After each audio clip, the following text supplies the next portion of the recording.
I never thought a family holiday could begin with an ambulance and end with a broken truth I could never unsee. It was Thanksgiving morning when I called Grandpa just to say I was excited to see him again. He didn't answer.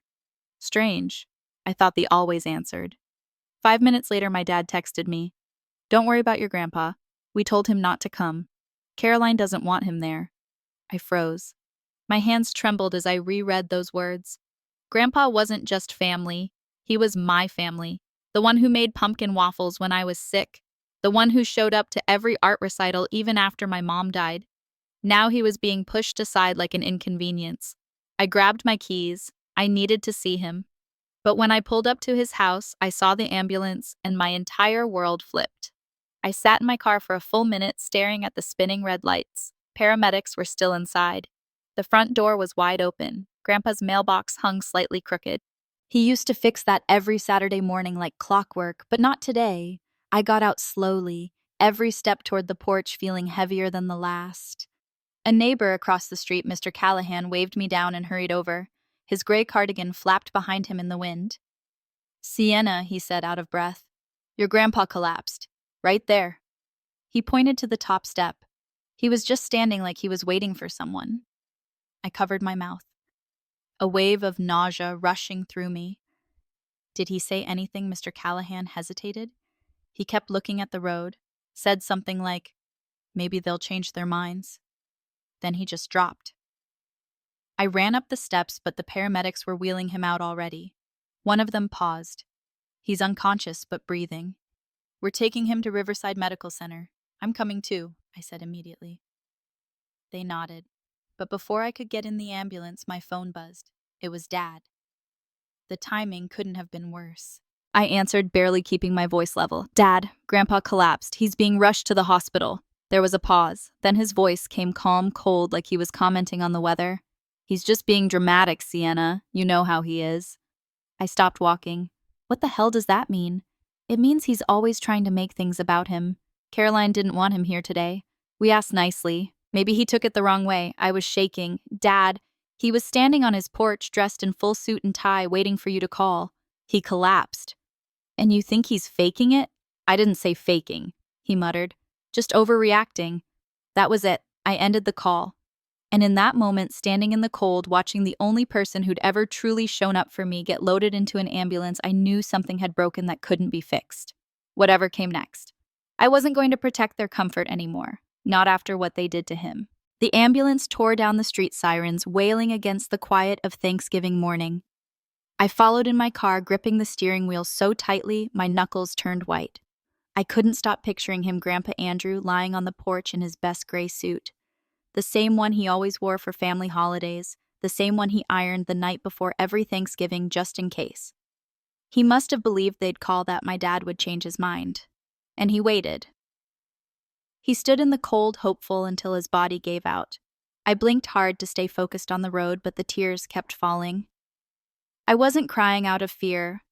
I was crying because something inside me had snapped. This wasn't just neglect. It was betrayal.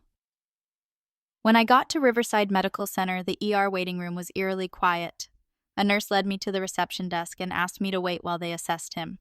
20 minutes passed. Then a nurse, maybe in her 40s, kind eyes behind tired glasses, walked over. "You're Sienna?" "Yes."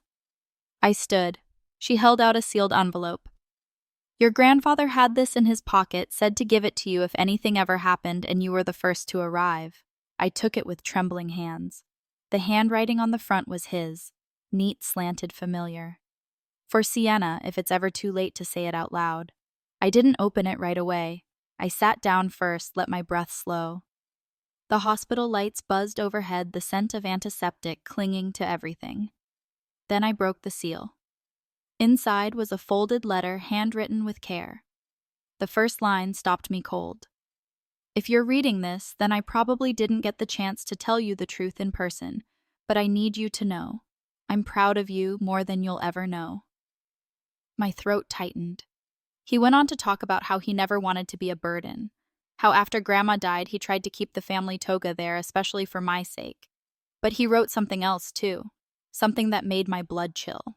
"Last week your father came by not to invite me, to tell me never to show up again. Caroline said I'm too old-fashioned, that I make guests uncomfortable. He told me to my face I was no longer welcome. Still, I hoped.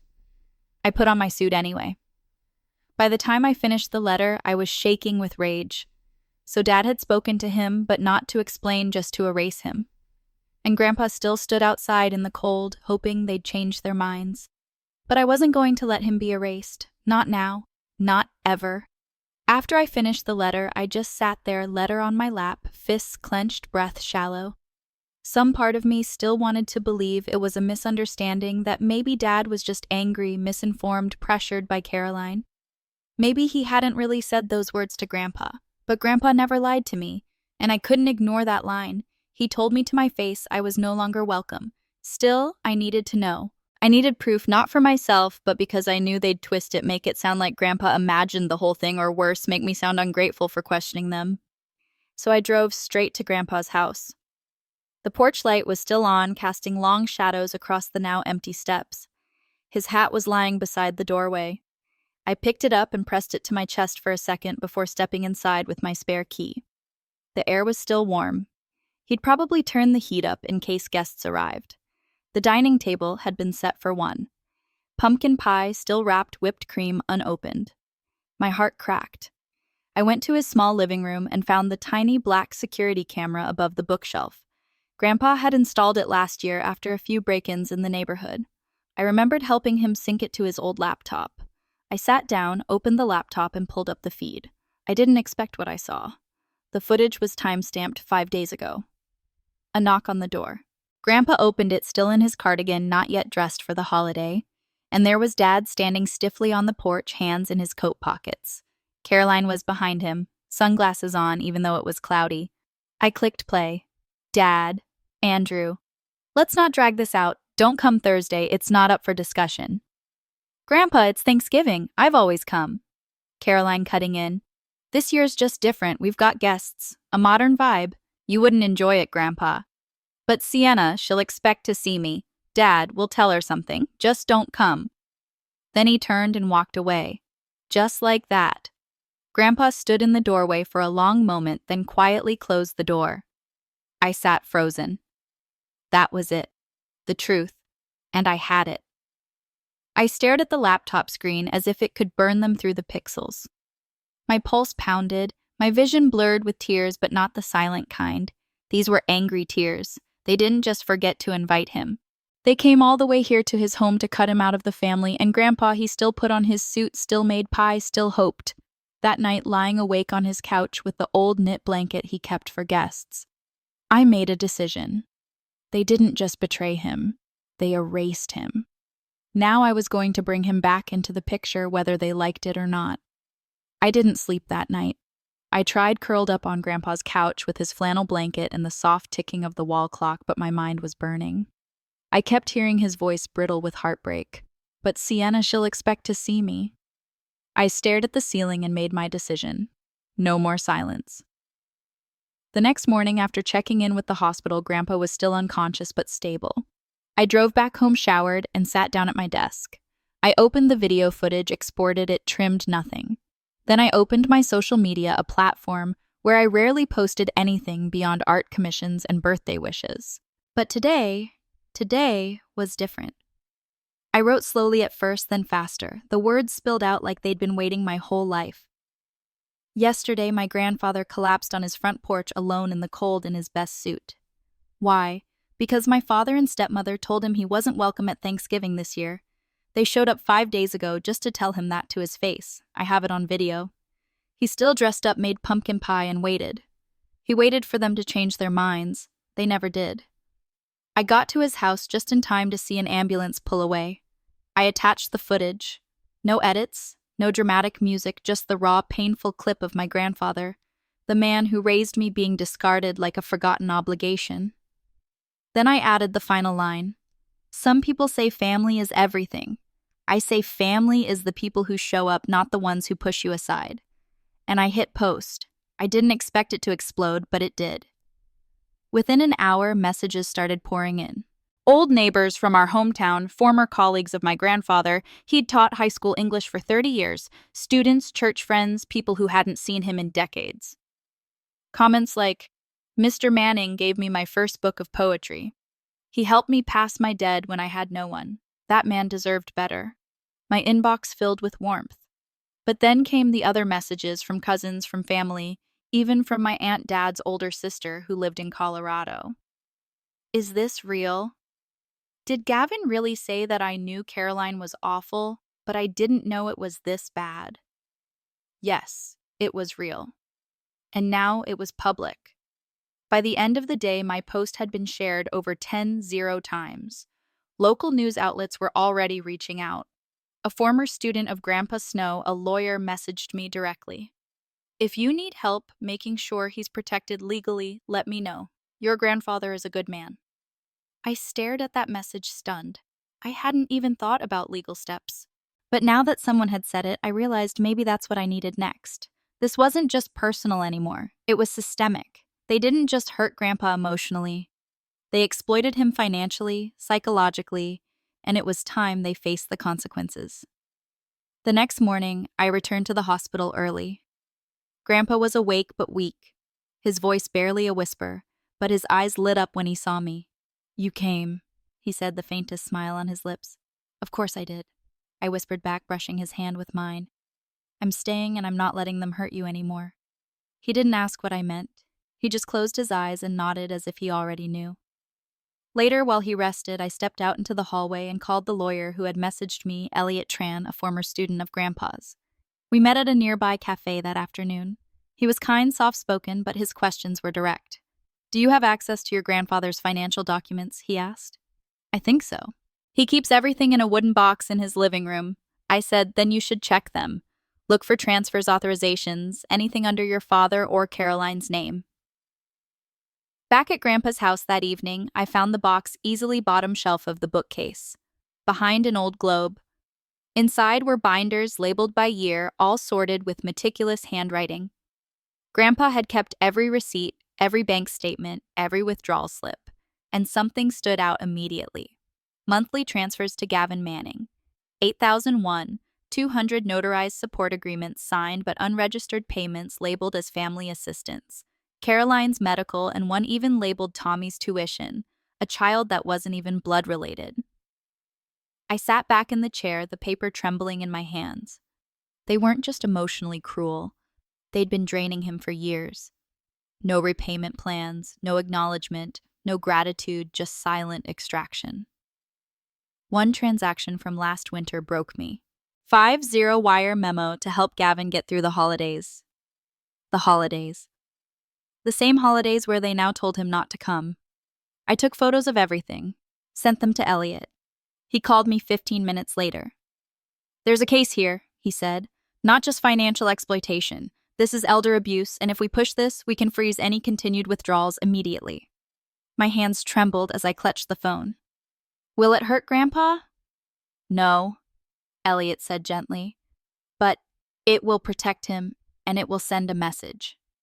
I hung up, walked to the fireplace, and stared at the faded family photo that still sat above the mantel, Dad in the center, smiling like he hadn't thrown his own father away.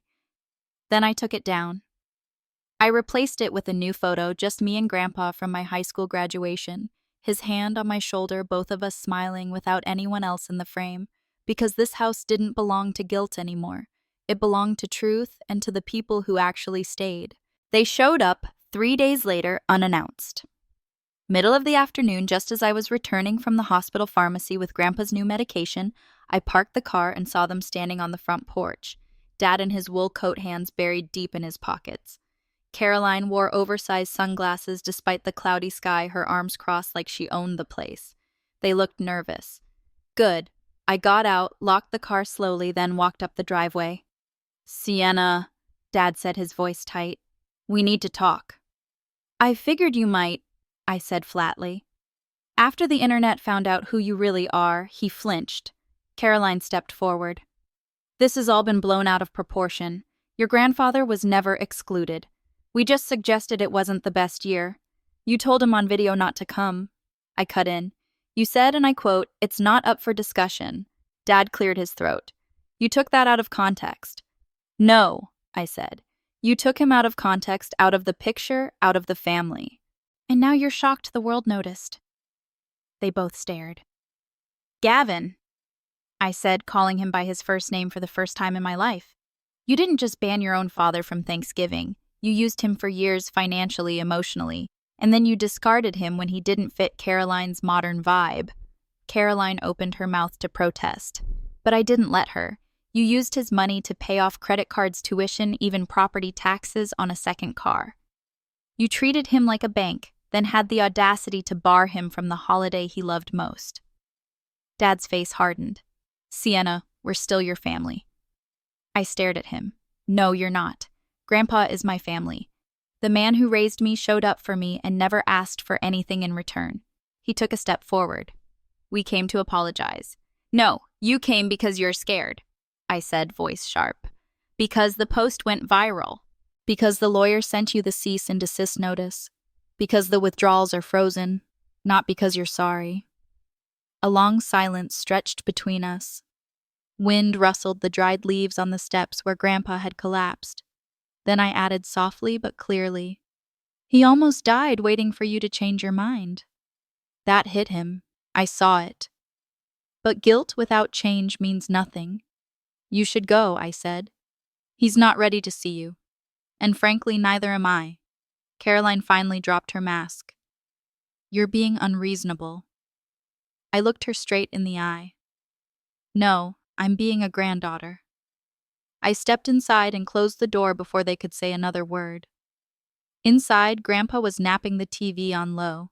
I sat down beside him, brushing his hand gently. We're okay now, I whispered. But in my heart, I knew the battle wasn't over. It had just turned into something bigger than me, and I was ready for it. The next day, I stood outside the Manning County Courthouse, envelope in hand, heart pounding like a war drum. Inside that envelope was everything. Screenshots of financial transfers. Grandpa's handwritten letter, the notarized but unfiled agreements, and a USB drive with the security footage. Elliot met me at the steps, dressed in a navy coat and carrying his signature leather folio. You sure about this? He asked quietly. I nodded. They left him to collapse on his own porch. I'm sure we filed the petition for financial elder abuse and conservatorship fraud within the hour. It wasn't about money. Grandpa never wanted revenge. But I knew this was the only language they would understand. Accountability legally, publicly. By the end of the week, the story had caught fire. A local news outlet picked it up after my viral post. Then a state journalist followed up, titling the piece. He was told not to come for Thanksgiving, then collapsed alone. His granddaughter fought back. I didn't ask for attention, but attention came, and with it support. Letters poured in from teachers, veterans, widows, students, people who had once known Grandpa Andrew as more than just an old man.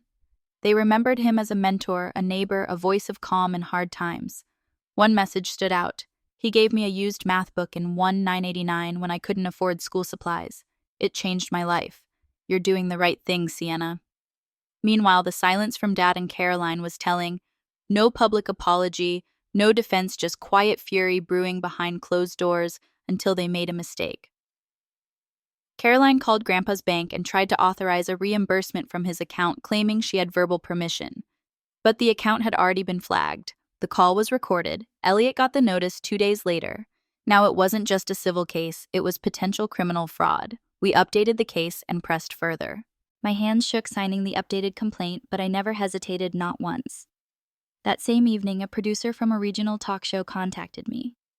Would your grandfather be willing to share his story? They asked. This could bring awareness to elder financial abuse across the state. I asked Grandpa the next morning. He looked at me from his hospital bed, tired but steady.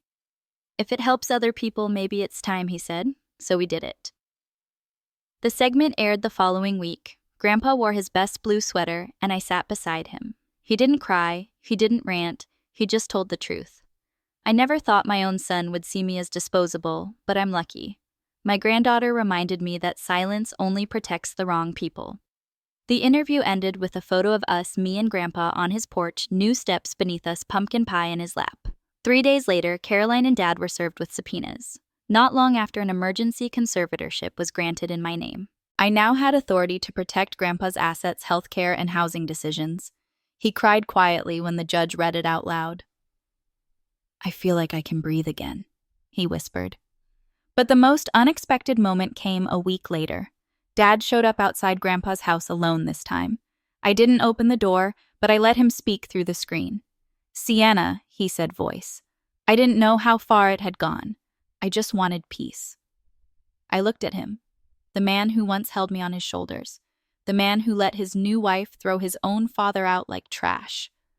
"Peace doesn't come from pretending nothing happened," I said. He lowered his eyes. "I just want to fix it." "You can start," I replied, "by not showing up again unless you're willing to look him in the eyes and say you're sorry for real. Not because of court dates or news cameras, but because he deserved better." He didn't say another word, just nodded, turned, and left. That night, Grandpa and I sat on the porch. He wore his green tie again just because. I wrapped a blanket around his shoulders and handed him a plate of pie. He chuckled. "You always cut it too big." I smiled. "I owe you a lifetime of slices." Above us, the sky was quiet, but the silence felt different now. This wasn't the silence of being ignored. It was the silence of being finally heard. Winter came early that year. Snow blanketed the yard outside Grandpa's house before December had even begun. The porch steps, now sturdy, freshly painted, held our chairs side by side just like they used to when I was little. Except this time, I wasn't visiting. I was home.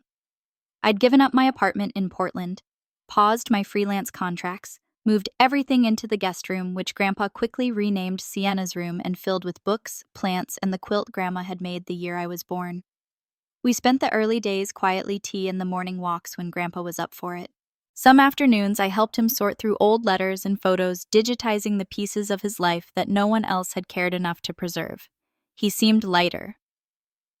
One night, after a dinner of roasted chicken and mashed potatoes, he looked at me and said softly, "You know, I always thought I'd leave this house feeling like a burden, but now I feel like I left a legacy." I reached across the table, took his hand. "You didn't just leave one, Grandpa. You lived it every single day." In the weeks that followed, the case against my father and Caroline moved forward. I didn't follow every detail. Elliot handled most of it, but I knew enough. The money was gone, but the truth remained. And sometimes that's more powerful than compensation. One snowy evening, I got a letter in the mail, handwritten, no return address. "I failed you both. I see that now.